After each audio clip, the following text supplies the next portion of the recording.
You know, I recognize that folks in the press love to see Republican on Republican violence. And so you want me to say something bad about Donald Trump or bad about John McCain or bad about anyone else. I'm not going to do it. Republican presidential candidate Senator Ted Cruz of Texas refusing to pile on to the Donald Trump scenario, as so many of his rivals seem to do rather enthusiastically yesterday and earlier in the show. Let's talk it all over with our roundtable. Peter, let me ask you this.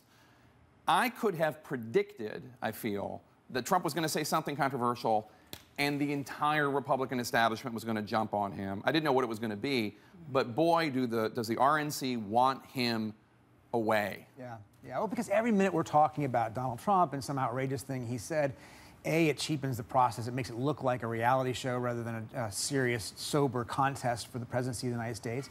And B, it means we're not talking about all the failings that President Obama that they'd like to talk about, right? I mean, they'd like to get out there and talk about how this administration and its former Secretary of State, Hillary Clinton, have failed in this way and that way. Instead, they're talking about, you know, Donald Trump and the latest crazy thing he might have said. Except to play devil's advocate here, Dana, yeah. He has brought up the issue of immigration that a lot of Republicans are worried about talking about, but a lot of the base loves to talk about. Absolutely. I mean, there's a good reason why he is doing so well. It's not just because he is incredibly entertaining. It's because he's talking about something that a lot of the base were frustrated that the other candidates didn't want to talk about. But I just actually want to say something that may be counterintuitive in that, you know, historically, you just don't go there. You don't go there against any veteran. You certainly don't go there against somebody who was, you know, effectively, you know, in a box for 5 years. And, you know, John McCain can't even lift his arms because he was tortured. Because he was tortured and because his bones didn't heal right after his plane crashed. Having said that, I think that there is a big part of the electorate, bigger than we think, perhaps, that isn't that offended by these comments because they are equally frustrated with the John McCains of the world on the issue of immigration. So I think, you know, a few years ago, it would have been lights out Donald Trump, and I'm not so sure that's the case anymore. Well, let me ask you about that. Congressman Hurd, I want to ask you, as the Republican at the table, I've heard from a lot of Democrats who only 11 years ago, in 2004, when John Kerry was the nominee of the Democratic Party, recall, let's see if we can show those pictures, the Republican National Convention, there's somebody with a Band-Aid that is mocking John Kerry's 3 Purple Hearts, and then one of the standard bearers of the Republican Party came on CNN and said this. But 3 Purple Hearts have never bled that I know of. I mean, they're all superficial wounds.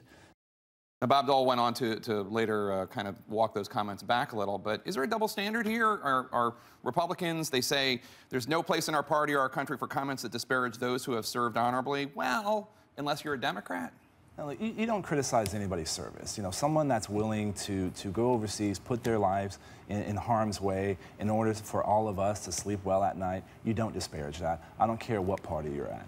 Donna? I totally agree with the congressman. Yet I remember 2004. But look, I think the Republicans are struggling with excommunicating Donald Trump, and some Republicans are trying to embrace him just in case he drops out and they want to, you know, be able to accrue those votes.